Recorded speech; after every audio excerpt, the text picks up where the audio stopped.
ছয়টি গুণসহ অনন্ত অচিন্ত্য গুণের অধিকারী ভগবান তথাগত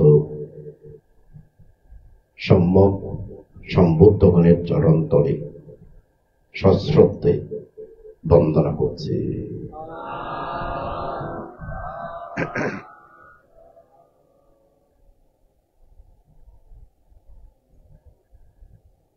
বন্দনা জ্ঞাপন করছি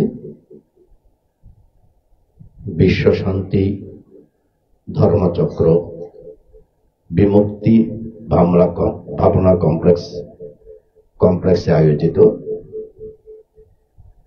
বর্ষা শাটিকা জীবনদান অনুষ্ঠানের দ্বিতীয় পর্বে ধর্মদেশনা অনুষ্ঠানের পরম শ্রদ্ধেয় সভাপতি বহুগুণে গুণান্বিত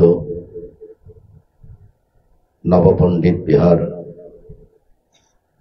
কাতালগঞ্জ নবপণ্ডিত বিহারের বিহারাধ্যক্ষ এবং বহু প্রতিষ্ঠানের জনক, বহু প্রতিষ্ঠানের সঙ্গে সংশ্লিষ্ট পরম শ্রদ্ধেয় মহাদেবন্তের চরণতলে সশ্রদ্ধে বিনম্র চিত্তে বন্দনা করছি।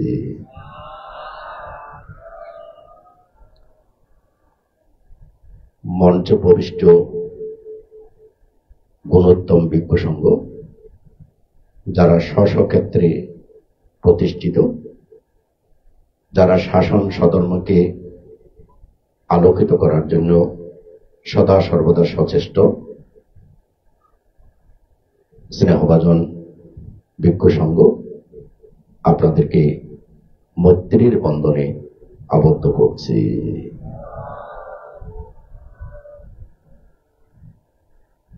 ছোট্ট পরিসরে সুন্দর আয়োজন, সুন্দর মনোচেতনার বহিঃপ্রকাশ। যারা উপস্থিত আছেন, আপনাদেরকে দান করছে আমার অতীতের জন্ম জন্মান্তর সহ বর্তমান জন্মের দানময়, শীলময়, বাপনাময় পুণ্যরাশি। নিব্বানাচ্ছা পাচ্ছায় হতো সমস্ত পুণ্যরাশি আপনাদের নির্বাণ প্রাপ্তির হেতু হোক। সমস্ত পুণ্যরাশি দান করছি, সুখী হোক, দুঃখ থেকে মুক্ত হোক, নির্বাণ ধর্মকে দর্শন করুক।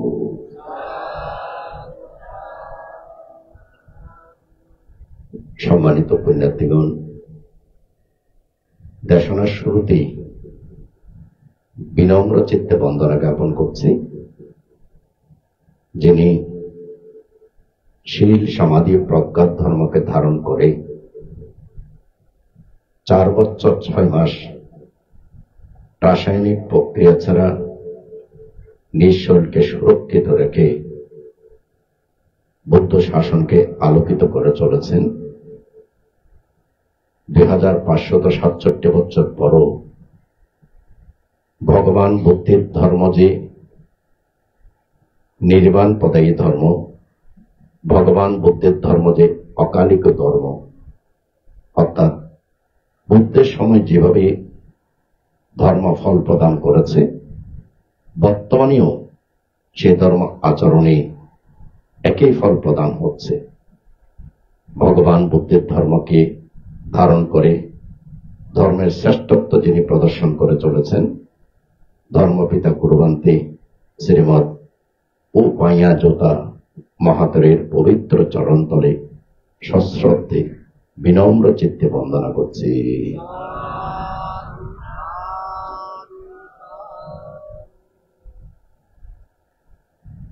সম্মানিত পুণ্যার্থীগণ, আমরা প্রত্যেকে জানি কর্মের প্রভাবেই মানুষ সুখী এবং কর্মের বিপাকের কারণেই, অকুশল কর্মের কারণেই মানুষ দুঃখপ্রাপ্ত হচ্ছে। বাস্তবিক অর্থে কেউ কাউকে সুখ প্রদান করতে পারে না, কেউ কাউকে দুঃখ প্রদান করতে পারে না। আপনাকে সুখ প্রদান করবে আপনার কর্ম, আপনার কুশল কর্ম, আবার আপনাকে দুঃখ প্রদান করবে আপনার অকুশল কর্ম। ঠিক অনুরূপভাবে যদি কায়ানুপাসনা, বেদানুপাসনা, চিত্তানুপাসনা, ধম্মানুপাসনার মাধ্যমে সর্বপ্রকার কর্মকে, সর্বপ্রকার তৃষ্ণাকে যদি আপনি ক্ষয় করে ফেলতে পারেন, যখন আপনার মধ্যে নব কোনো কর্ম সৃষ্টি হবে না, কুশল হোক অকুশল হোক, ঠিক পুরানো কোনো সংস্কারও থাকবে না, তখন আপনার মধ্যে তৃষ্ণাও থাকবে না। যখন তৃষ্ণাও থাকবে না, তখন আপনি শ্রোতাপত্তি মার্গফল, শক্তিদাগামী মার্গফল, অনাগামী মার্গফল, অরহত্ত মার্গফলে প্রতিষ্ঠিত হবেন। তাহলে সুখী হওয়ার সবকিছু নির্ভর করছে আপনার নিজের উপরে। যদি আপনি দশবিধ পুণ্যকর্ম সম্পাদন করেন, সেক্ষেত্রে নিশ্চিত আপনি সুখ পাবেন। আবার যদি অকুশল কর্ম সম্পাদন করেন, তাহলে দুঃখ পাবেন। আর যদি কোনো কর্মই সৃষ্টি না করেন এবং অতীতের সকল সংস্কারকে যদি আপনি ক্ষয় করতে পারেন, তখন আপনি নির্বাণ প্রাপ্ত হবেন। তাহলে সব কিছু নির্ভর করে আপনার উপরে। তাই মহাকারণিক ভগবান বুদ্ধের সময় এক উপাসক ভগবান বুদ্ধের নিকটে এসে বন্দনা করলেন। বন্দনা করে বুদ্ধকে জিজ্ঞাসা করলেন, ভগবান বুদ্ধ, সুখ দুঃখ কিভাবে সৃষ্টি হয়? সুখ কিভাবে সৃষ্টি হয়? দুঃখ কিভাবে সৃষ্টি হয়? ভগবান বুদ্ধ তখন বললেন, এই উপাসক, সুখ দুঃখ সৃষ্টি হয় রূপ, শব্দ, গন্ধ, রস, স্পর্শের মাধ্যমে।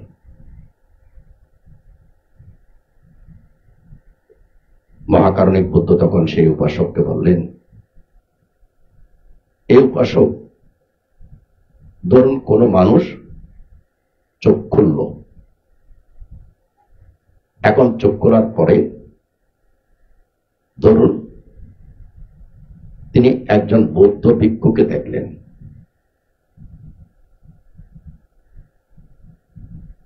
বৌদ্ধ ভিক্ষু কি? চোখ খোলার পরে বৌদ্ধ ভিক্ষু মানে কিন্তু এক্ষেত্রে বৌদ্ধিক ভাষায় রূপ। যেমন ধরুন আমি চোখ করলাম, আমি আপনাদেরকে দেখছি, বাস্তবিকতা আপনারা কি? রূপ। ঠিক অনুরূপ ভাবে সেই উপাসক চোখ খোলার পরে একজন বৌদ্ধ ভিক্ষুকে দেখলেন। বৌদ্ধ ভিক্ষুকে দেখার পরে তার মনের মধ্যে উৎপন্ন হলো যে এই বৌদ্ধ ভিক্ষু ভগবান তথাগত সম্যক সম্বুদ্ধির উদ্দেশ্যে প্রবর্তিত হয়েছে। এই বৌদ্ধ ভিক্ষু ভগবান সম্যক সম্বুদ্ধির উদ্দেশ্যে সংসার ত্যাগ করেছে। তিনি ভগবান বুদ্ধের মুখনিসৃত ধর্মকে আচরণ করছেন। ভগবান বুদ্ধের ধর্ম লোভ দেশ মোহকে ধ্বংস করে, তৃষ্ণাকে ধ্বংস করে। এই বৌদ্ধ ভিক্ষু তিনি সর্বপ্রকারের লোভ দেশ মোহকে ধ্বংস করার কাজে রত আছেন। সঙ্গে সঙ্গে তার মনের মধ্যে উৎপন্ন হল এই বৌদ্ধ ভিক্ষু সংসার ত্যাগ করেছে সকল অকুশলকে বর্জন করার জন্য এবং নিজ চিত্তকে কুশলে রমিত রাখার জন্য। এই বৌদ্ধ ভিক্ষু হয়েছেন নিজের চিত্তকে পরিশুদ্ধ করার জন্য। তাহলে দেখুন, সেই উপাসক যখন চোখ খুলল, চোখ খোলার পরে তখন বৌদ্ধ ভিক্ষুকে দেখে তার মনের মধ্যে এই সুন্দর চেতনাগুলো উৎপন্ন হলো। যখন সুন্দর চেতনাগুলো উৎপন্ন হলো, তখন তার মধ্যে কি সৃষ্টি হলো? পুণ্য সৃষ্টি হলো, কুশল উৎপন্ন হলো। ঠিক অনুরূপ ভাবে, যেমন ধরুন আমি এখানে আসলাম, এখানে এসে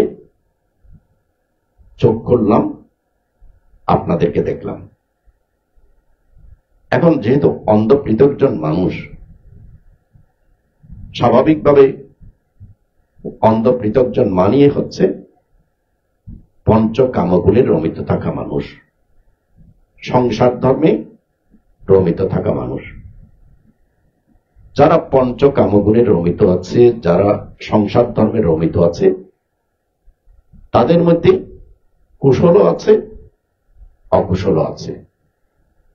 এখন আমি আপনাদেরকে দেখলাম, আপনাদেরকে দেখার পরে আমার চিত্তের মধ্যে উদিত হলো যে উপাসক সুজিত বড়ুয়া তিনি একটা নিজস্ব অর্থায়নে বিল্ডিং করেছেন পরিবারকে সুখী রাখার জন্য। পরিবারকে সুখী রাখার পাশাপাশি তিনি চিন্তা করেছেন যে বিল্ডিং এর ছাদের উপরে যদি আমি ছোট্ট একটা উপাসনালয় কিংবা একটা বিহার করতে পারি, সেখানে যদি একজন বৌদ্ধ ভিক্ষু থাকে, তাহলে আমি প্রতিদিন সকাল সন্ধ্যায় ধর্মের সংস্পর্শে, বুদ্ধের সংস্পর্শে আসতে পারব। এখন ধরুন আমি আপনাদেরকে দেখলাম, দেখার মধ্যে আমার এই চেতনাটা উৎপন্ন হলো যে সুজিত বড়ুয়ার মনের মধ্যে এই কুশল চেতনা উৎপন্ন হয়েছে। সেই কুশল চেতনাকে উৎপন্ন কুশল চেতনাকে তিনি বিকশিত করার জন্যই তিনি এভাবে নিজের বাড়ির ছাদের উপরে ছোট্ট একটা উপাসনালয় বিহার করে তিনি ধর্মচর্চা নিজেও করেছেন, অপরকেও করিয়েছেন। তখন দেখুন, আমি চোখ খোলার পরে যখন এই চেতনাগুলো আমার আসছে, তখন আমার পুণ্য হচ্ছে নাকি পাপ হচ্ছে? আমার পুণ্য হচ্ছে। তাই মহাকারণিক বুদ্ধ বলেছেন যে কুশল কিভাবে উৎপন্ন হয়, পুণ্য কিভাবে উৎপন্ন হয়। পুণ্য রূপ, শব্দ, গন্ধ, রস, স্পর্শের মাধ্যমে পুণ্য উৎপন্ন হয়। সম্মানিত পুণ্যার্থীগণ, ঠিক অনুরূপ ভাবে আবার অকুশল কিভাবে উৎপন্ন হয়। ধরুন আমি আপনাকে দেখলাম, দেখার সঙ্গে সঙ্গে আপনার মধ্যে যে অনেক গুণ আছে, সেই গুণগুলোকে আমি দেখতে পাচ্ছি না। আপনি যে আমাকে আসার সময় পুষ্প দিয়ে পূজা করেছেন, সাধুবাদ দিয়ে নিয়ে এসেছেন, এগুলো হচ্ছে কল্যাণকামীর কাজ। এখন আমি সেটা দেখতে পাচ্ছি না। সেটা দেখতে না পেরে যেটা আপনার কুশল, সেই কুশলটাকে আমি দেখতে পাচ্ছি না। যেটা আপনি আমার উপকার করেছেন, পরের কল্যাণ করেছেন, সেটা আমি দেখতে পাচ্ছি না।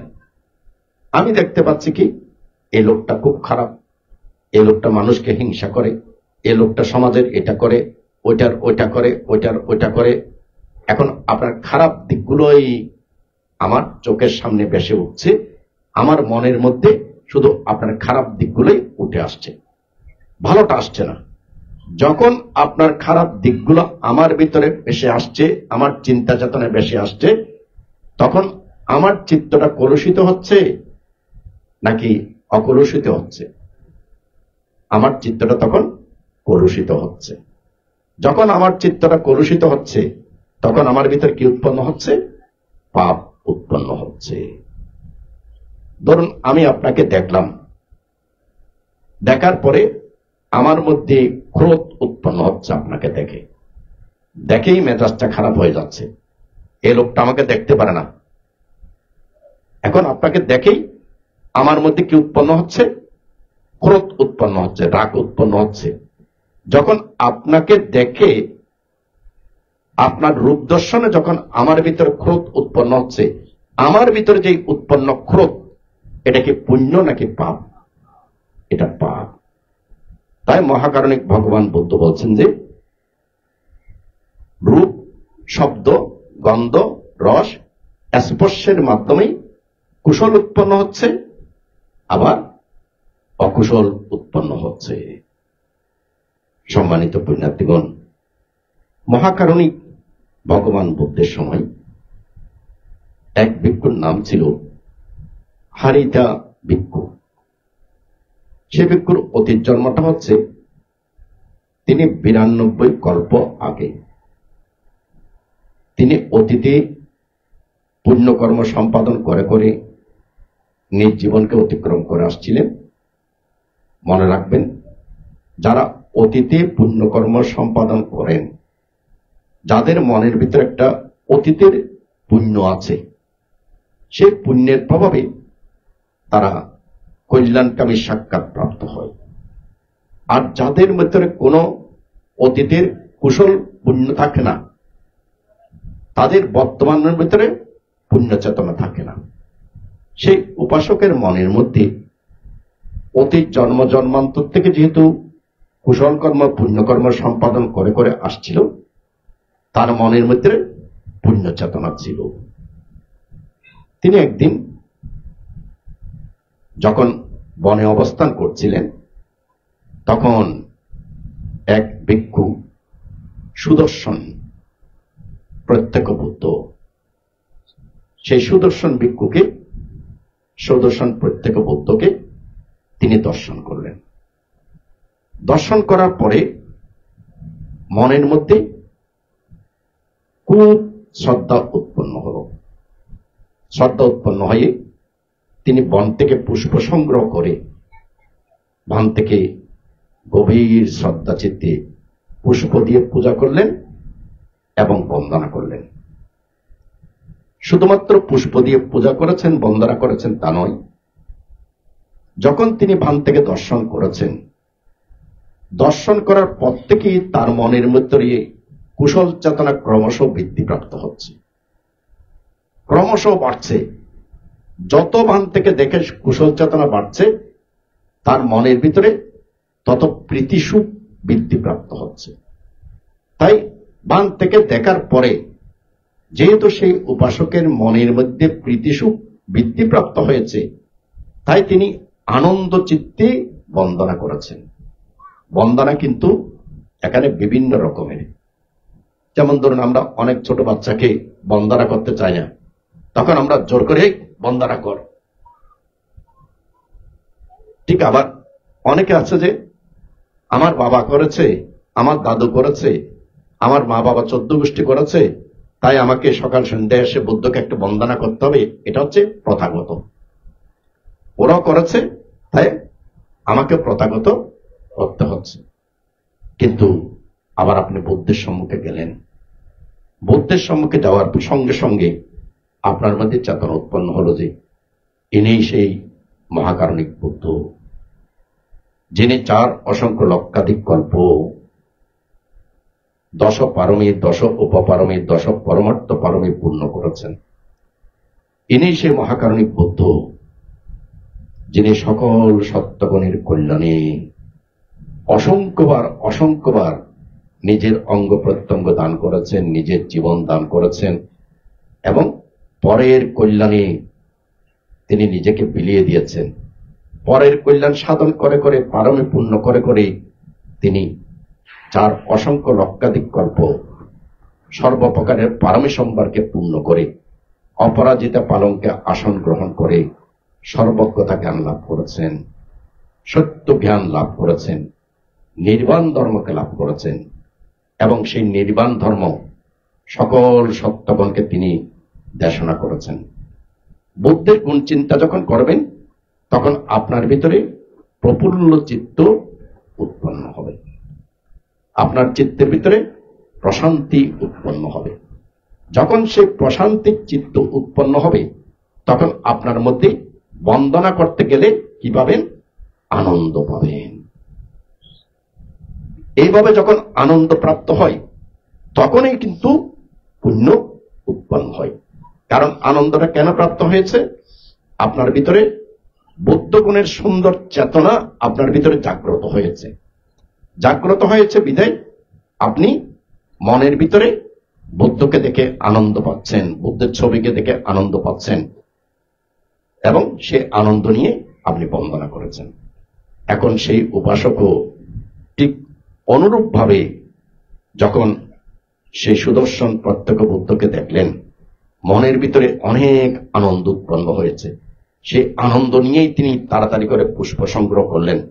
পুষ্প সংগ্রহ করে তিনি বান থেকে পুষ্প দিয়ে পূজা করলেন, এবং পূজা করার পরও ওনার মনের ভিতরে সেই আনন্দের স্রোতটা প্রবাহিত হচ্ছে। এই কর্মের প্রভাবে তাকে আর কখনো কোনো জন্মে অপায়ে জন্মগ্রহণ করতে হয়। অপায়ে জন্মগ্রহণ না করে কোন সময় দেবলোকে, কোন সময় মনুষ্যলোকে, দেবলোকে জন্মগ্রহণ করুক, মনুষ্যলোকে জন্মগ্রহণ করুক, তিনি সর্বত্র কিন্তু মানুষের শ্রদ্ধা সম্মান প্রাপ্ত হয়েছেন। কেন? ওই প্রত্যক্ষ বুদ্ধকে পুষ্প দিয়ে পূজা করেছেন বলে, পূজনীয় ব্যক্তিকে পুষ্প দিয়ে পূজা করেছেন বলে। মহাকারণিক ভগবান গৌতম বুদ্ধের সময় তিনি জন্মগ্রহণ করেছেন এক ব্রাহ্মণ পরিবারে, অঢেল ধন সম্পদ সম্পন্ন এক ব্রাহ্মণ পরিবার। সে ব্রাহ্মণ পরিবারে জন্মগ্রহণ করেছেন, নাম হচ্ছে হারিতা। সেই হারিতা আস্তে আস্তে বড় হল। বড় হওয়ার পরে মা বাবা তাকে সংসার বন্ধনে আবদ্ধ করলেন, অর্থাৎ বিয়ে করলেন। বিয়ে করার পরে যেহেতু অতীত জন্মের পুণ্য আছে, সেহেতু পরিবারের মধ্যে সুখ শান্তি আছে, পরিবারের মধ্যে মৈত্রীর বন্ধন আছে, কোনো অশান্তি নেই, সুখ শান্তিতেই সেই পরিবারটা চলছিল। স্বামী স্ত্রীর মধ্যে মৈত্রীর বন্ধন, খুব সুন্দরভাবে ধন সম্পদ আছে, সুন্দরভাবে পরিবারটা চলছিল। একদিন তিনি নিজের স্ত্রীকে প্রতিদিনই তো দেখেন, যখন দেখলেন তখন হঠাৎ করে ওনার ভিতরে বিরূপভাব উৎপন্ন হল। স্ত্রীকে দেখে বিরূপভাবটা হচ্ছে কি, আমার স্ত্রীর এই রূপ, আমার স্ত্রীর এই সৌন্দর্য জরা ব্যাধি দ্বারা ধ্বংস হয়ে যাবে। তখন স্ত্রীকে দেখে বারবার মনের ভিতরে উৎপন্ন হচ্ছে কি, আমার স্ত্রীর এই রূপ প্রতিদিন প্রতিনিয়ত আস্তে আস্তে জরার দিকে যাচ্ছে। আমি যখন বিয়ে করেছিলাম তখন আমার স্ত্রীর রূপ একরকম ছিল, এখন কয়েক বছরে সংসার ধর্ম পালন করার পরে আমার স্ত্রীর রূপ ঠিক আগের মতো নেই, এবং দিনকে দিন প্রতিক্ষণে আমার স্ত্রীর আস্তে আস্তে জরার দিকে যাচ্ছে। এইভাবে চিন্তা করতে করতে আমার স্ত্রীর এই রূপ জরা ব্যাধি দ্বারা ধ্বংসপ্রাপ্ত হবে, যেন তার চিত্তের মধ্যে একটা এমন বিরূপ ভাব উৎপন্ন হলো।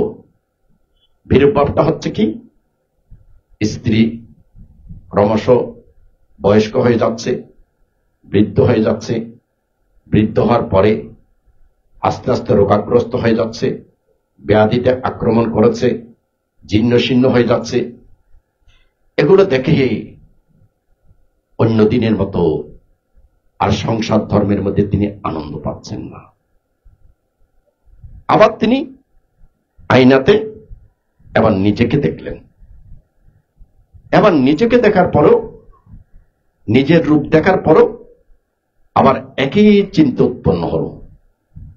একই রকমের চিন্তা উৎপন্ন হলো কি, আমার এই রূপ জরা ব্যাধি দ্বারা ধ্বংস হবে এবং প্রতিনিয়ত আমি জরা ব্যাধির দিকে যাচ্ছি। স্ত্রীকে কিছু বললেন না, কিন্তু আগের মতো স্বামী স্ত্রীর মধ্যে সেরকম উচ্ছ্বাস আনন্দ এখন আর নেই। স্ত্রীও চিন্তা করলেন, আমার স্বামীর কি হয়েছে, আমার স্বামী এখন স্থির হয়ে গেছে, কি জানি চিন্তা করে, কিন্তু কিছুই বুঝতে পারছে না। উচ্ছৃঙ্খলাতে কিছু নেই, আমার স্বামীর চাহনি, আমার স্বামীর চলন বলন, খাওয়া দাওয়া, বসা, ঘুমানো আগের মতো কিছুই নেই। কারণ স্বামীর মনের মধ্যে কি উৎপন্ন হয়েছে, এখন উৎপন্ন হয়েছে অনিত্য, অনিত্য চেতনা উৎপন্ন হয়েছে। এখন সেই অনিত্য চেতনা কিন্তু স্বামীর মনের মধ্যে দিনকে দিন বাড়ছে। এখানে কিন্তু একটা প্রশ্ন, এক হচ্ছে হারিতা ব্রাহ্মণের মনের ভিতরে এভাবে অনিত্য চেতনা উৎপন্ন হলো কেন? দ্বিতীয়ত, স্ত্রীর রূপকে দেখে এভাবে জরা ব্যাধির কথা মনে উঠল কেন? কারণ তিনি যে 92 কল্প আগে যে সুদর্শন প্রত্যেক বুদ্ধকে তিনি পূজা করেছিলেন, তিনি যে জ্ঞানের অধিকারী, সেই জ্ঞানটা এখন তিনি লাভ করতে যাচ্ছেন, সেই জ্ঞানটাই লাভ করতে যাচ্ছেন। কোন রকমের শান্তি পাচ্ছেন না। এবার চিন্তা করলেন, এই জরা ব্যাধি থেকে আমাকে কে রক্ষা করতে পারে? তখন তিনি চিন্তা করলেন যে একমাত্র ভগবান বুদ্ধই তিনি এই জরা ব্যাধি মৃত্যু এগুলোকে জয় করেছেন এবং তিনি একমাত্র জরা ব্যাধি মৃত্যু এগুলো থেকে রক্ষাপ্রাপ্ত হওয়ার জন্য সংসার ত্যাগ করেছিলেন। সংসার ত্যাগ করে তিনি জরা ব্যাধি মৃত্যু জয় করেছেন। তাহলে আমার চিত্তের ভিতরেও একই চেতনা উৎপন্ন হচ্ছে। এখন আমার স্ত্রীর শরীর জরা ব্যাধিতে ধ্বংসপ্রাপ্ত হবে, আমার শরীর জরা ব্যাধিতে ধ্বংসপ্রাপ্ত হচ্ছে। তাহলে এই জরা ব্যাধি থেকে রক্ষাপ্রাপ্ত করতে পারেন ভগবান বুদ্ধ। তখন তিনি ভগবান বুদ্ধের চরণ তলে গেলেন। ভগবান বুদ্ধের চরণ তলে যাওয়ার পরে তিনি বুদ্ধের নিকট ভিক্ষুত্ব প্রার্থনা করলেন। বুদ্ধ তখন বললেন যে অনুমতি নিয়ে আসো। তখন সে হারিতা ব্রাহ্মণ আবার বাড়িতে গেলেন। বাড়িতে গিয়ে তিনি নিজ স্ত্রীর কাছে অনুমতি প্রার্থনা করলেন। এতদিন পরে স্ত্রী বুঝলেন যে আমার স্বামী কেন তার ভিতরে এই পরিবর্তন, যেখানে তার ভিতরে এই পরিবর্তন চলে এসেছে, যেখানে এই পরিবর্তন আসার পরে আমার স্বামীর মধ্যে স্থিরতা সাম্যতা আমি দেখতে পেয়েছি, সেখানে আমার স্বামীর সুখের পথে আমি কোনো অন্তরায় হব না। তাই তিনি অনুমতি প্রদান করলেন। সেই হারিতা ব্রাহ্মণ ভগবান বুদ্ধের নিকট গিয়ে তিনি প্রবজ্জিত হলেন। প্রবজ্জিত হওয়ার পরে তিনি ভগবান বুদ্ধের নিকট থেকে কর্মস্থান গ্রহণ করে ধ্যান চর্চা করছেন। বেশ কয়েক বছর ধ্যান চর্চা করেছেন, শীল সমাধি প্রজ্ঞা ধর্মকে আচরণ করেছেন, কিন্তু তিনি মার্গফলে প্রতিষ্ঠিত হতে পারলেন না। মার্গফলে প্রতিষ্ঠিত হতে পারলেন। একদিন তিনি পিণ্ডাচরণে বের হয়েছেন। মার্গফলে প্রতিষ্ঠিত হতে না পারলেও কিন্তু তিনি সদা সর্বদা চেষ্টা করে যাচ্ছেন। যখন পিণ্ডাচরণে বের হয়েছে তখন এক তীর নির্মাতা তিনি তীর বানাচ্ছেন। একটা কাঠকে তিনি চারিদিকে তিনি ঘষে ঘষে ঘষে ঘষে সেটাকে একেবারে সোজা করে নিচ্ছেন। তখন তিনি ওদিকে দেখে থাকলেন। তীর নির্মাতা অবিরত কাজ করছে, অবিরত সোজা করার জন্য অবিরত করছে, এবং তিনি নির্মাণ করছেন। তখন তার মনের মধ্যে উৎপন্ন হলো যে এই কাঠটা প্রাণহীন, সেই প্রাণহীন কাঠটাকে সোজা করা যাচ্ছে, আর আমার চিত্তের মধ্যে প্রাণ আছে, চেতনা আছে, অথচ আমার ভিতরে চেতনা আছে, আমার ভিতরে জীবন আছে, প্রাণ আছে, তবু আমি আমার চিত্তটাকে সোজা করতে পারছি না। কেন আমি মার্গফল প্রাপ্ত হচ্ছি না? কারণ আমার চিত্তটাকে আমি সোজা করতে পারছি না। এবার তিনি বুঝতে পারলেন যে আমার এই চিত্তটাকে আমাকে সোজা করতে হবে। ভগবান বুদ্ধ তখন স্বাবস্থিত অবস্থান করছিলেন। ভগবান বুদ্ধের একটা গুণ হচ্ছে ব্রহ্মলোকে, দেবলোকে, মনুষ্যলোকের মধ্যে কাকে আজকে রক্ষা করা যায় তিনি তা দর্শন করতেন। এই দর্শন করতে গিয়ে দেখলেন যে হারিতা ভিক্ষু, তার মনের মধ্যে একটা চিন্তা উদিত হয়েছে। সেই চিন্তাটা হচ্ছে কি, আমার চিত্তকে আমি সোজা করতে পারিনি, সে কারণে আমি মার্গফল প্রাপ্ত হইনি। চিন্তা উৎপন্ন হয়েছে, একটা কাঠকে যদি, প্রাণহীন কাঠকে যদি সোজা করা যায়, তাহলে কেন আমি আমার চিত্তটাকে সোজা করতে পারবো না? তখন তিনি বসে গেলেন। ভগবান বুদ্ধের আরেকটা গুণ আছে।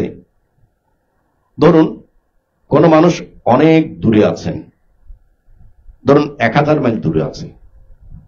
এখন ভগবান বুদ্ধ দেখল যে এই 1000 মাইল দূরে থাকা এই সত্যকে, আমার এই শিষ্যকে হোক, এই সত্যকে হোক, এখন আমার ধর্ম দেশনা দেওয়ার প্রয়োজন। যদি ভগবান বুদ্ধ তা মনে করেন, তাহলে ভগবান বুদ্ধ শ্রাবস্তী থেকে যদি ধর্ম দেশনা প্রদান করেন, ধরুন আমি 1000 মাইল দূরে, ভগবান বুদ্ধ শ্রাবস্তী থেকে ধর্ম দেশনা প্রদান করছেন, আমি যখন বুদ্ধের দেশনা শুনব, তখন আমার কাছে প্রতিভাত হবে কি, আমার সম্মুখে বুদ্ধ বসে আমাকে দেশনা করছে।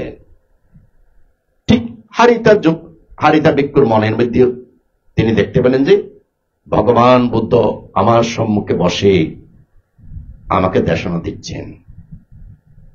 বুদ্ধ কি দেশনা দিচ্ছেন? বুদ্ধ দেশনা দিচ্ছেন যে এ হারিতা ভিক্ষু, বীর্য উৎপন্ন করো। বীর্যহীনতার কারণেই তুমি মার্গফল থেকে দূরে।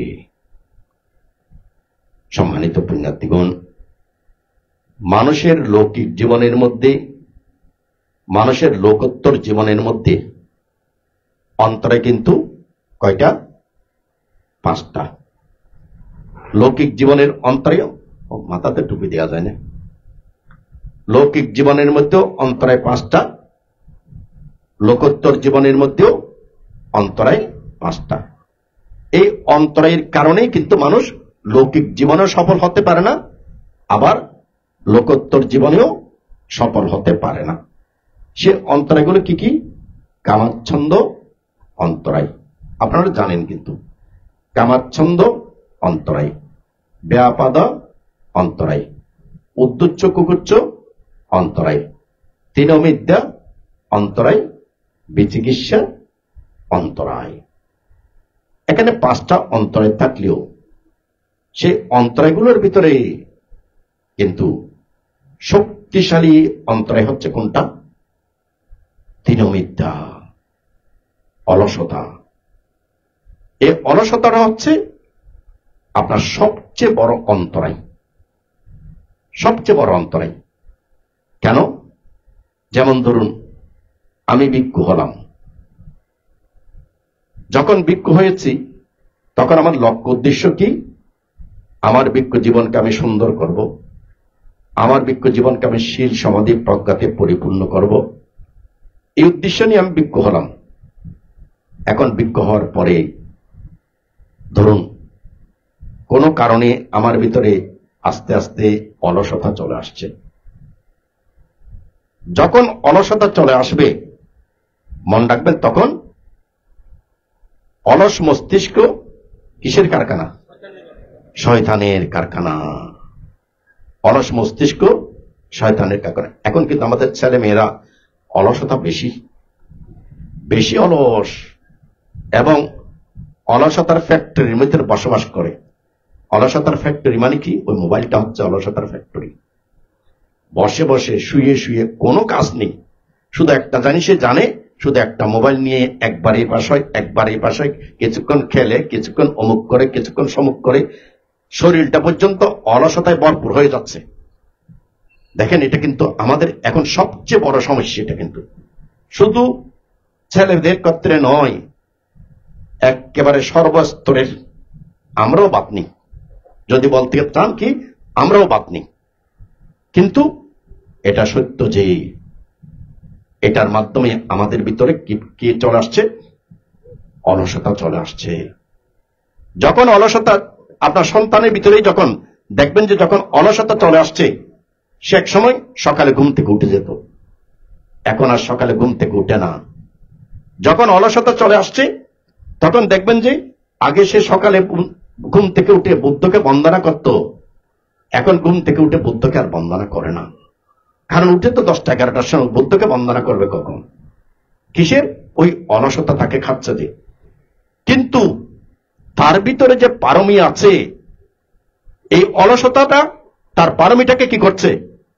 খাচ্ছে। তার পারমিটাকে কে নিচ্ছে? তার শ্রদ্ধাটাকে নষ্ট করে দিচ্ছে, তার পারমি বিষটাকে নষ্ট করে দিচ্ছে। সেই কারণে মহাকারণিক বুদ্ধ উদাহরণ হিসেবে কি দিয়েছেন জানেন? লোহা অনেক শক্ত, অনেক শক্ত। সেই লোহাকে আপনি ধরেন, এমন শক্ত লোহা আছে আপনি পাকা করতে পারবেন না, কিন্তু সেই লোহার মধ্যে যখন মরিচিকা ধরে, তখন সেই শক্ত লোহাকে কে ফেলে? কে? মরিচিকা। ঠিক অনুরূপভাবে ধরুন আমাদের সন্তানদের মধ্যে এমন পারমি আছে যে সেই সন্তান জীবনের মধ্যে অনেক বড় হতে পারে, অনেক প্রতিষ্ঠিত হতে পারে, কিন্তু তার ভিতরে প্রবেশ করেছে কি? অলসতা। এই অলসতা দিনকে দিন বৃদ্ধিপ্রাপ্ত হতে হতে হতে দেখবেন যে সে প্রথমত বই থেকে সরে যাচ্ছে। প্রথমত কিন্তু সরবে কি? ওই সকাল সন্ধ্যা বন্দনা থেকে সরবে। মনে রাখবেন, সকাল সন্ধ্যা বন্দনা থেকে যে সরবে তার ভিতরে শয়তান বাসা বেঁধেছে। এটা কিন্তু একেবারে চিরন্তন সত্য। কেন বলছি আমি? যিনি সকাল সন্ধ্যা বন্দনা থেকে সরে যান, সেটা যে হোক না কেন, তার ভিতরে শয়তান বাসা বেঁধেছে। কেন বলছি? যদি আপনি সকালে আধা ঘন্টা বন্দনা করেন, সন্ধ্যায় আধা ঘন্টা বন্দনা করেন, আপনি যতক্ষণ পর্যন্ত বন্দনা করছেন ততক্ষণ পর্যন্ত আপনার চিত্ত বুদ্ধের সঙ্গে সংস্পর্শিত হচ্ছে, বুদ্ধের গুণের সঙ্গে স্পর্শিত হচ্ছে।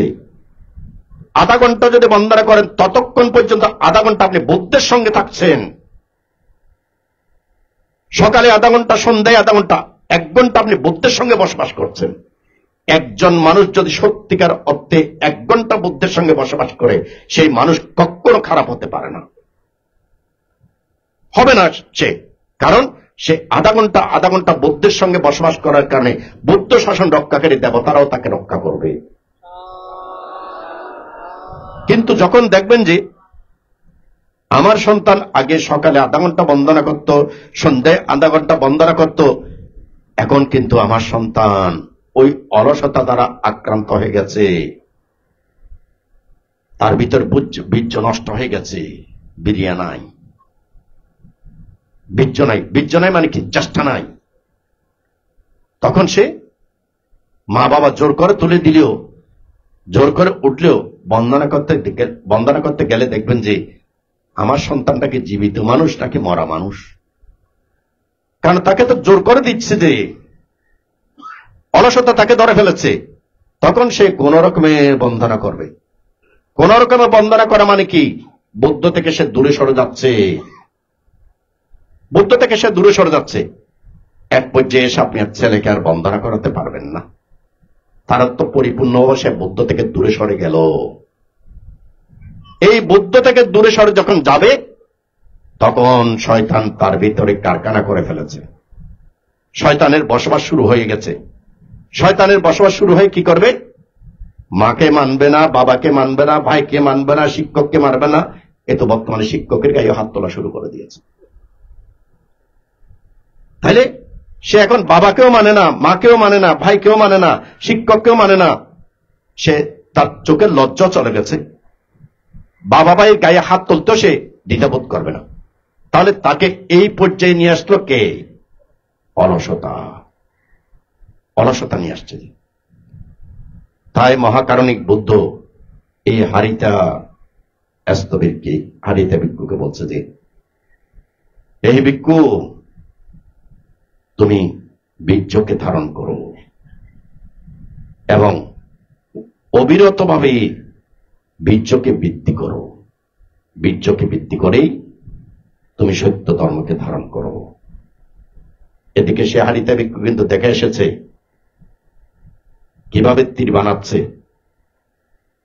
তখন তিনি এবার প্রতিষ্ঠান করলেন, নিজের বীর্যকে বর্ধিত করে প্রতিষ্ঠান করলেন, আমার চিত্তকে আমি সোজা করবই, আমার চিত্তকে আমি সোজা করবই।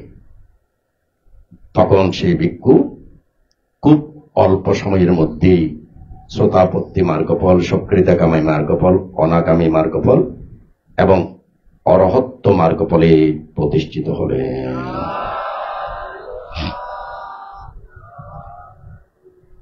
সম্মানিত পুণ্যার্থীগণ, তাহলে দেখুন, পুণ্য কোত্থেকে উৎপন্ন হচ্ছে? পুণ্য উৎপন্ন হচ্ছে দর্শনে, শ্রবণে, রূপ শব্দ গন্ধ রস স্পর্শে পুণ্য উৎপন্ন হচ্ছে। আবার পাপ উৎপন্ন হচ্ছে কোত্থেকে? ওই রূপ শব্দ গন্ধ রস স্পর্শ থেকে অকুশল বা পাপ উৎপন্ন হচ্ছে।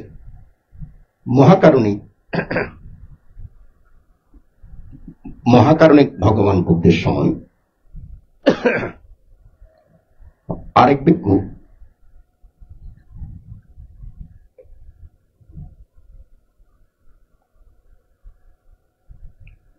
সে ভিক্ষুর নাম হচ্ছে পুষিতা স্তবীন। সেই পুষিতা স্তবীন তার জীবনের মধ্যেও তিনি এখন থেকে 94 কল্প আগে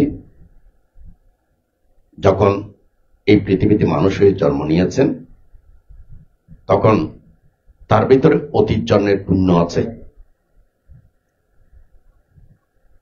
মানুষের মধ্যে অতীত জন্মের পুণ্য থাকলেও সেই পুণ্য কিন্তু কল্যাণকামীর সংস্পর্শে আসলে সেই পুণ্য বিকশিত হয়। ভালো মানুষের সংস্পর্শে আসলে সেই পুণ্য বিকশিত হয়। আর যদি আপনার অনেক পুণ্য আছে কিন্তু আপনার সঙ্গে দর্শন হয়েছে অকল্যাণকামীর, যিনি অকুশল করে, সেই অকুশল যিনি সম্পাদন করে তার সঙ্গেই তার দেখা হয়েছে। এখন সেই উপাসক অতীত জন্মান্তর থেকে অনেক পুণ্যকর্ম সম্পাদন করেছেন। পুণ্যকর্ম সম্পাদন করে করেই তিনি মনুষ্যলোকে জন্ম নিয়েছেন। কিন্তু দুর্ভাগ্য হলো কি, তার সঙ্গে সাক্ষাৎ হয়েছে অকল্যাণকামীর। অকল্যাণকামী সাক্ষাৎ হওয়ার কারণে তিনি পেশা হিসেবে বেছে নিয়েছেন কি? শিকার। শিকার করাটাকে পেশা হিসেবে বেছে নিয়েছেন এবং তিনি সত্যি সত্যি অনেক শিকার করেছেন, এভাবে জীবন যাপন করছেন। একদিন মহাকারণিক তিস্সা সম্যক সম্বুদ্ধ, তখন এই পৃথিবীতে তিস্সা সম্যক সম্বুদ্ধ সর্বজ্ঞতা জ্ঞান লাভের মাধ্যমে সকল সত্যগণের কল্যাণ সাধন করে যাচ্ছেন। তখন তিস্সা সম্যক সম্বুদ্ধ তার বৌদ্ধিক জ্ঞান জালের মধ্যে আসলো যে এই শিকারী যুবক, তার অতীতের অনেক পুণ্য আছে, কিন্তু অকল্যাণকামীর সঙ্গে সাক্ষাৎ হওয়ার কারণে সে আজকে শিকারী, এবং তার যে কর্মর বিভাগ সৃষ্টি করেছে তার কর্মের বিভাগ কিন্তু তাকে আজকে ফল দেবে। ফলটা হচ্ছে কি? আজকে তার মৃত্যু নিশ্চিত। এবং বুদ্ধ দেখলেন কি? মৃত্যুবরণ করলেই সে নরকে চলে যাবে। তখন বুদ্ধির খুব মৈত্রী উৎপন্ন হল। শুধুমাত্র মৈত্রী উৎপন্ন হলেও হবে না, কিন্তু ধরুন বুদ্ধের মৈত্রী সদা সর্বদা আছে, কিন্তু কোন মানুষকে রক্ষা করতে চাই, রক্ষা করার মতো কোনো উপাদান পাচ্ছে না। অর্থাৎ আপনার পুণ্য থাকতে হবে। যদি আপনার পুণ্য না থাকে তাহলে বুদ্ধ আপনাকে রক্ষা করতে পারবেন না। তাহলে এই যুবকের কিন্তু অতীতের পুণ্য আছে, আবার এই জন্মের মধ্যে তিনি অকল্যাণকামীর সঙ্গে সাক্ষাৎ প্রাপ্ত হয়ে তিনি অকুশলে শিকারী হয়ে তিনি জীবন যাপন করছেন। তখন ভগবান বুদ্ধ তখন সেই শিকারী যেখানে আছে ঠিক সেখানে গিয়ে এক জায়গায় সরস্বী বিচ্ছুরণ করে অবস্থান করছেন। তখন সেই শিকারী ভগবান বুদ্ধকে দেখলেন। দেখার সঙ্গে সঙ্গে তিনি তীর সবকিছু দূরে ফেলে দিলেন। দেখেন, ওই অতীত জন্মের পুণ্য, অতীত জন্মের পুণ্য এখন জাগ্রত হয়েছে। তীর ফেলে দিলেন। তীর ফেলে দিয়ে পুরা শরীরের মধ্যে যেন একটা পুলকিত, আপনি যেন পুরা শরীর লোম দাঁড়িয়ে গেল। কখন যে তিনি তিস্সা বুদ্ধের সম্মুখে গিয়ে হাত জোর করে দাঁড়িয়ে আছেন, তিস্সা বুদ্ধকে দেখছেন হাত জোর করে দাঁড়িয়ে আছেন। মহাকারণিক তিস্সা বুদ্ধ তখন ইঙ্গিত করলেন, অর্থাৎ বসতে চান। কারণ সে যুবক এখনো বন্দনা করেনি, কিন্তু সে বুদ্ধকে দেখেই এত অভিভূত, এত পুলকিত হয়ে গেছে যে হাত জোর করে শুধু বুদ্ধের দিকে দেখে আছে। যখন বুদ্ধ হাতে ইঙ্গিত করলেন তখন তিনি তাড়াতাড়ি করে ঘাস সংগ্রহ করলেন। ঘাস সংগ্রহ করে তখন সুন্দর করে ঘাস দিয়ে বুদ্ধের জন্য আসন নির্মাণ করলেন। বুদ্ধের জন্য আসন। বুদ্ধ তখন সে আসনে বসলেন। তখন সে যুবকের মনের মধ্যে এবার আরেকটা চেতনা উৎপন্ন হল। আমি ঘাস দ্বারা আসন বানালেও সেই ঘাসের আসনে ভগবান বুদ্ধ বসেছেন, আমি আসন দান করতে পেরেছি। বুদ্ধের আসন দান করা কিন্তু অনেক পুণ্য, অনেক পুণ্য। আমি বুদ্ধকে বসার আসন দান করতে পেরেছি। এবার তিনি শ্রদ্ধা চিত্তে বুদ্ধকে বন্দনা করলেন। বুদ্ধ এবার দেখলেন এই যুবককে এতটুকুই করা সম্ভব। তখন তিনি চলে গেলেন। সে যুবকের মনের মধ্যে বুদ্ধকে দেখে তিনি যে শিকারী এটা তিনি ভুলে গেছেন, এবং মনের ভিতরে শুধুমাত্র আনন্দের স্রোত প্রবাহিত হচ্ছে কি, আমি বুদ্ধ দর্শন করেছি, আমি বুদ্ধকে বন্দনা করেছি, আমি বুদ্ধকে আসন দান করেছি, আমি বুদ্ধকে আসন দান করেছি। দেখুন, আপনারাও কিন্তু অনেক পুণ্যকর্ম করেন, ওয়াচচিবত দান করেন, অনেক পুণ্যকর্ম করেন। এখানে পুণ্যকর্ম করেননি এরকম কোনো মানুষ নেই। পুণ্যকর্ম করেন ঠিক, কিন্তু পুণ্যের স্রোতে চিত্ত থাকে না। এখন পুণ্যকর্ম করেছেন, এখনই আপনার চিত্ত ওই সংসারের মধ্যে সেদিকে চলে গেছে, চিত্ত অকুশলের দিকে চলে যায়। মনে রাখবেন যে আপনি পুণ্যকর্ম করেছেন, সেই পুণ্যকর্মের ভিতরে আপনার চেতনাটাকে আপনি যতক্ষণ ধরে রাখতে পারেন ঠিক ততক্ষণ সেই পুণ্যটা শক্তিশালী হচ্ছে। এখন সেই যুবকের মনের মধ্যে একটা স্রোতে শুধু প্রবাহিত হচ্ছে, এখানে আর কোন রকমের, সে যে জঙ্গলে আছে তার ভিতরে আর কোনো কিছু নেই, তার ভিতরে কিন্তু একটা স্রোত শুধুমাত্র কি, আমি বুদ্ধকে দর্শন করেছি, আমি বুদ্ধকে আসন দান করেছি, আমি বুদ্ধকে পূজা করেছি, বন্দনা করেছি, আমার পুণ্য উৎপন্ন হয়েছে। তখন ঠিক সেই সময় একটা বাঘ এসে তাকে হত্যা করল, কারণ ওই দিন তার মৃত্যুই ছিল। মৃত্যুর পরে সে নরকে যেত। বুদ্ধ কিন্তু মৃত্যুটাকে রোধ করার এটা সম্ভব নয়, এটা তার কর্মগত, কারণ সে যে এত স্বীকার করেছে, এটা তার অকুশল কর্মটা পরিপক্ক হয়ে গেছে। তাই যখন বাঘে তখন খাচ্ছে, তখনও কিন্তু তার চিত্তটার ভিতরে একই জিনিস প্রবাহিত হচ্ছে, ওই বুদ্ধকে দেখতে পাচ্ছেন। মৃত্যুর পরে তিনি দেবলোকে জন্মগ্রহণ করলেন। শুধুমাত্র দেবলোকে জন্মগ্রহণ করেছেন তা নয়, এই 94 কল্পব্যাপী এই যে বুদ্ধকে আসন দান করেছেন, এই বুদ্ধকে আসন দান করার পুণ্যের প্রভাবে সে যেখানেই জন্মগ্রহণ করত সেখানেই শ্রেষ্ঠ হতো, সম্মানিত হতো, উচ্চ আসন প্রাপ্ত হতো। এইভাবে সে জীবন যাপন করে করে আমাদের মহাকারণিক গৌতম বুদ্ধের সময় এসে তিনি আমাদের শ্রাবস্তির মধ্যে জন্মগ্রহণ করলেন, এবং তার বড় ভাইও ছিল ভিক্ষু, এবং তিনিও ভিক্ষু হলেন। ভিক্ষু হওয়ার পরে ভগবান বুদ্ধের নিকট থেকে ধর্মদেশনা শ্রবণ করেই তিনি অরহত্ত ফলে প্রতিষ্ঠিত হয়েছিলেন। সম্মানিত পুণ্যার্থীগণ, তাহলে এখান থেকে আমরা কি শিক্ষা পাচ্ছি? এখান থেকে শিক্ষা পাচ্ছি যে আমাদের পুণ্য করার ক্ষমতা আমাদের সবসময় আছে, আমাদের কুশল উৎপন্ন করার ক্ষমতা সব সময় আছে, আমাদের অকুশল উৎপন্ন করার ক্ষমতা আমার ভিতরে সব সময় আছে। এখন আপনাকে বিশ্বাসে আসতে হবে যে সত্যি সত্যিকে আপনি কুশল উৎপন্ন করতে চান, সত্যিকে আপনার সুখ এই কুশলের উপরে নির্ভর করে, আপনার দুঃখ অকুশলের উপরে নির্ভর করে।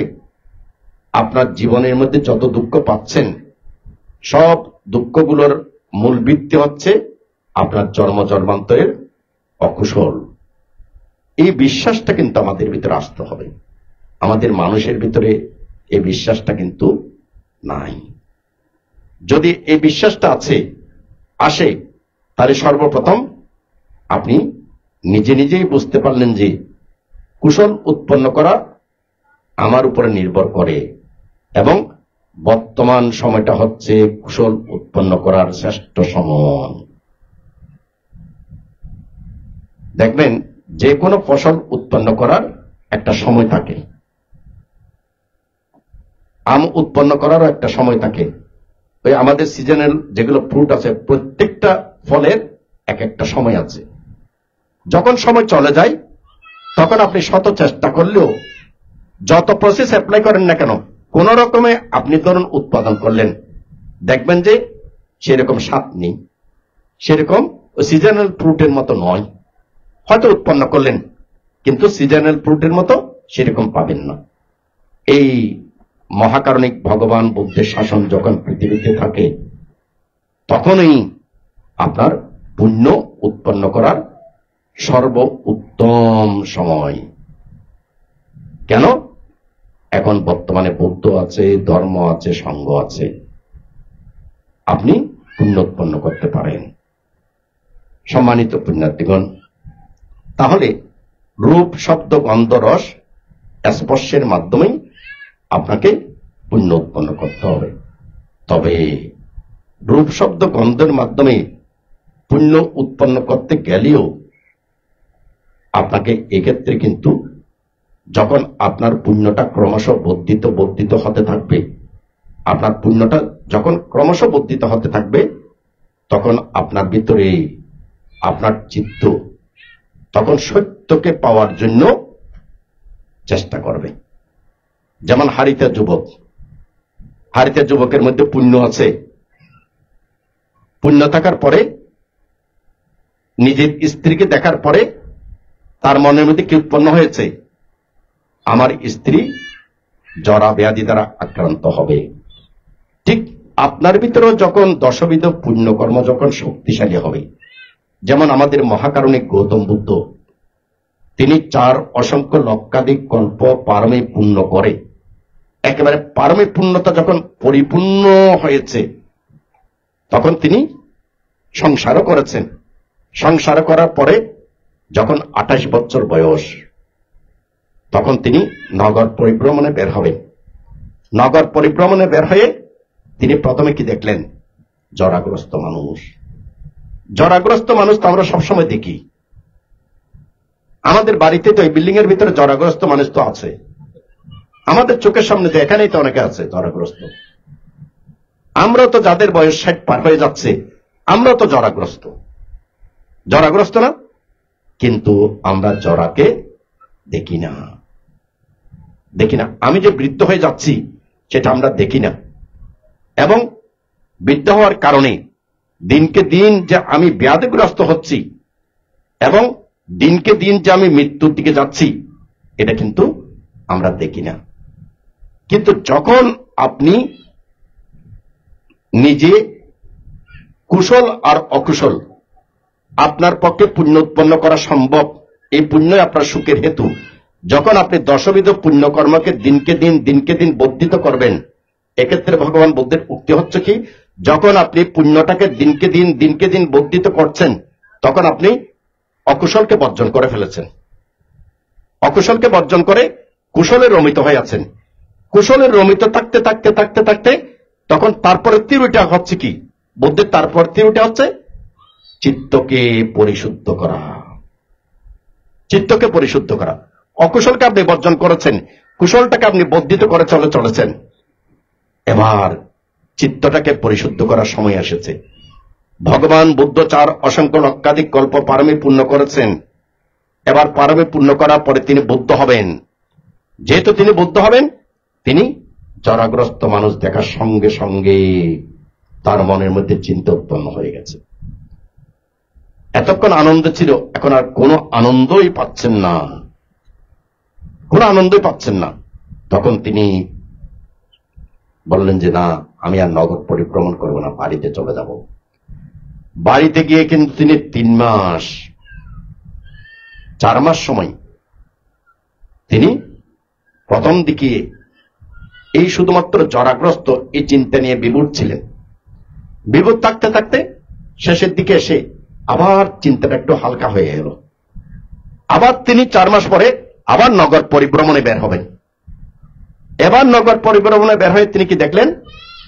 ব্যাধিগ্রস্ত মানুষ।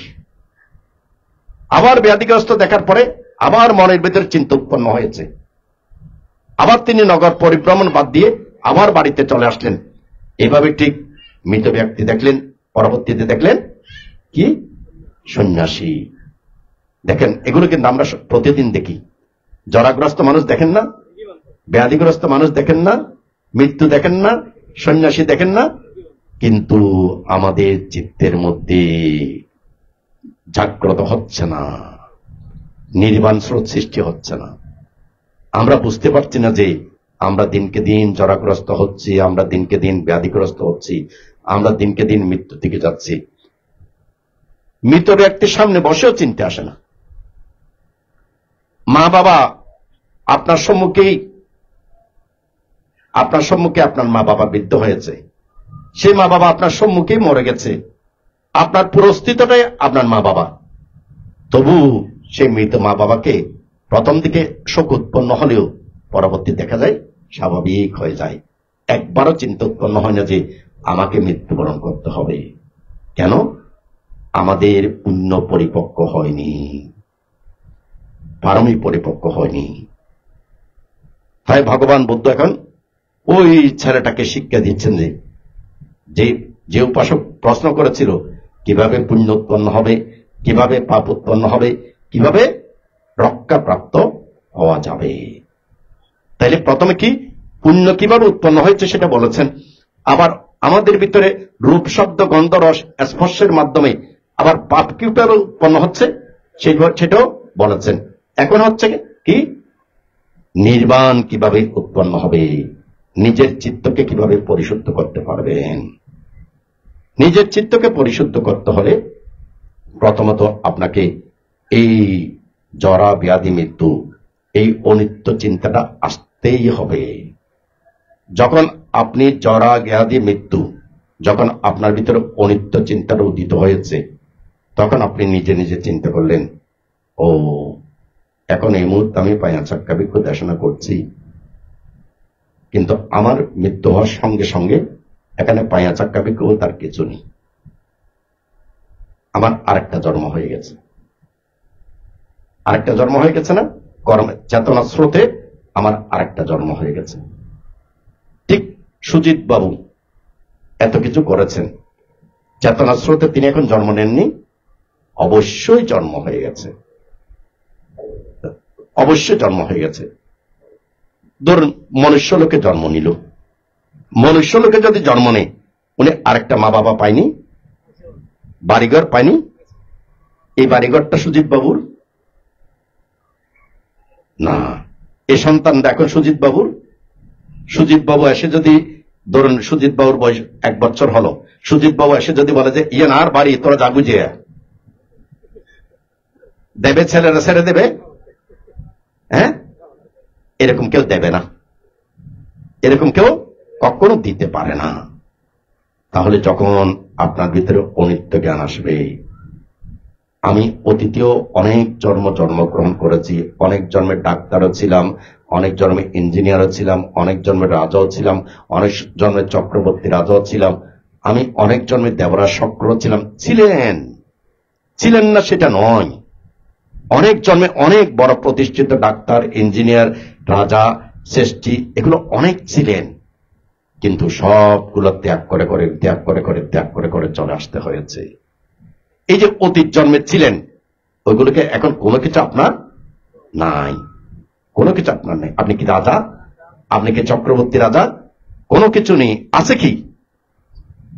আছে ওই কর্মের স্রোতটা, সংস্কারের স্রোতটা, পুণ্যের স্রোতটা আপনার ভিতরে রয়ে গেছে। তখন আপনি অনিত্য চিন্তা করতে করতে আপনি চিন্তা করলেন যে আমিও তো দিনকে দিন মৃত্যুর দিকে যাচ্ছি, আমাকে মৃত্যুবরণ করতে হবে। মৃত্যুবরণ করার সঙ্গে সঙ্গে এখানে আমার বাবু সুজিত বাবু যেভাবে নাই, আমিও সেভাবে থাকবো না, আমার আরেকটা জন্ম হবে। এইভাবে অনিত্য চিন্তা করতে তখন আপনার ভিতরে নিত্যটা চলে যাবে। অনিত্য যত বাড়তে থাকবে, কমে যাবে কি? নিত্য কমে যাবে। নিত্য কি? অনিত্য কি?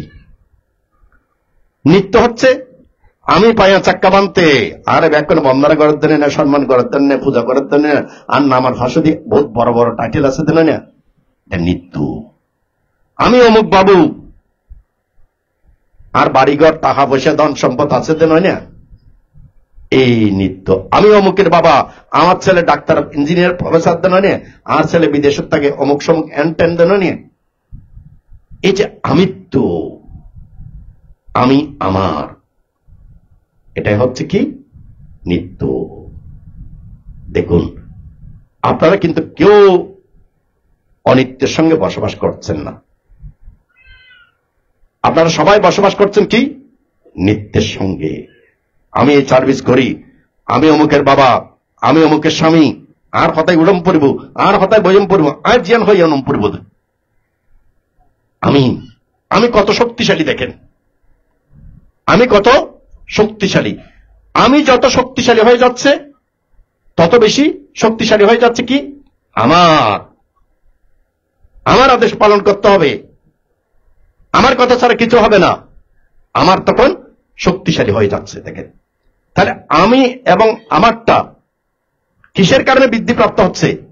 নিত্যতার কারণে বৃদ্ধিপ্রাপ্ত হচ্ছে, মোটা হয়ে যাচ্ছে, শক্তিশালী হয়ে যাচ্ছে। এই যে আমি এবং আমারটা দিনকে দিন শক্তিশালী হচ্ছে, এটা কি? সৎকায় দৃষ্টি। কি দৃষ্টি?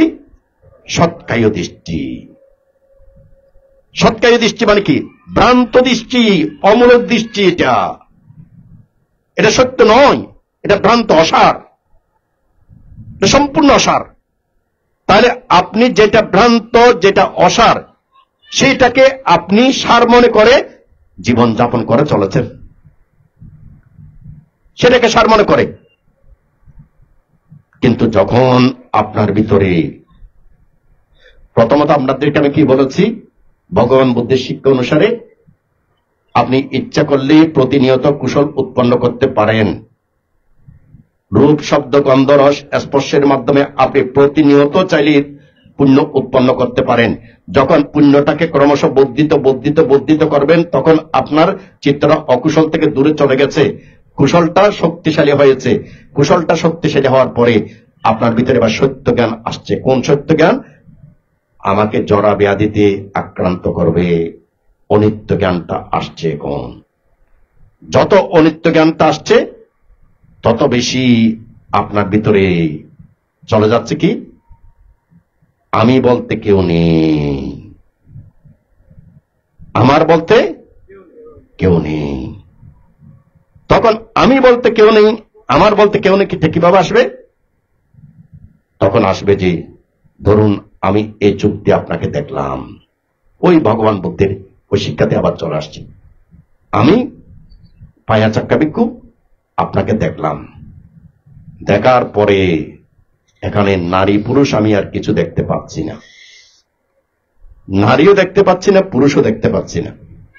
আমি এই রূপ দেখার সঙ্গে সঙ্গে এতক্ষণ কিন্তু উৎপন্ন হয়েছিল যে কুশল দেখেছি কিংবা অকুশল দেখেছি, কিন্তু এখন আমি আপনাদেরকে দেখার সঙ্গে সঙ্গে এখন আমি আপনাদের ভিতরে কুশলও দেখতে পাচ্ছি না, অকুশলও দেখতে পাচ্ছি না। এখন আমি আপনাকে দেখার সঙ্গে সঙ্গে আমি দেখতে পাচ্ছি যে এই রূপ মানে চারটা মহাভূত, পানি, বাতাস, তেজ, পৃথিবী।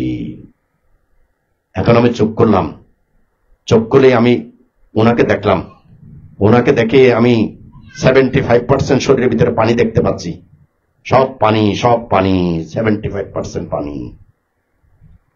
আমি দেখতে পাচ্ছি যে ওনার ভিতর বাতাস,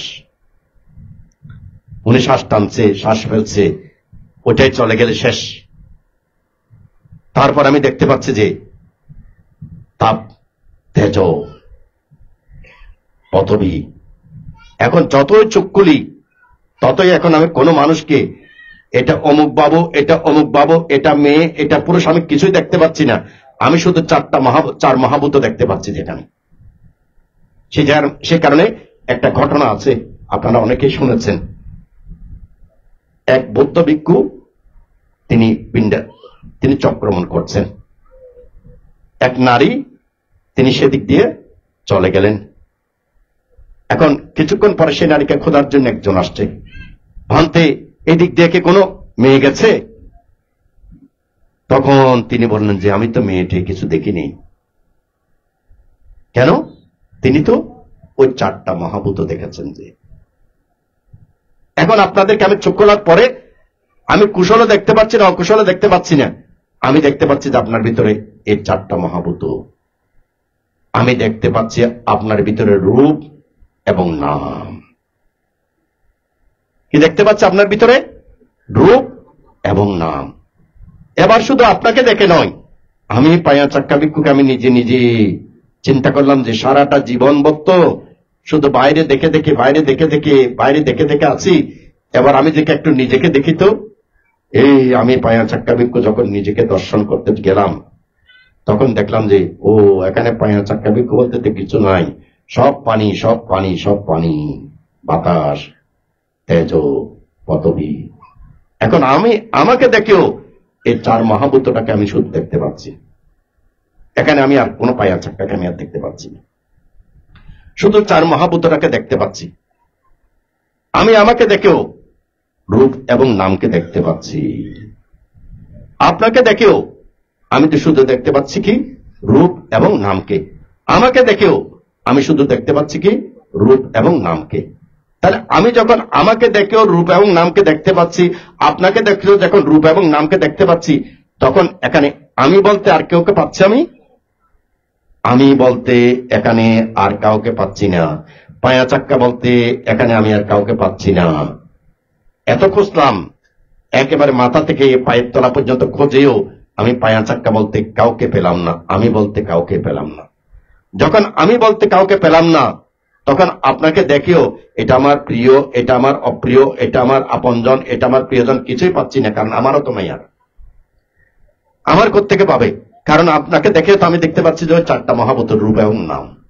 এটাকেই বলে যে রূপ নাম পরিচ্ছেদ জ্ঞান।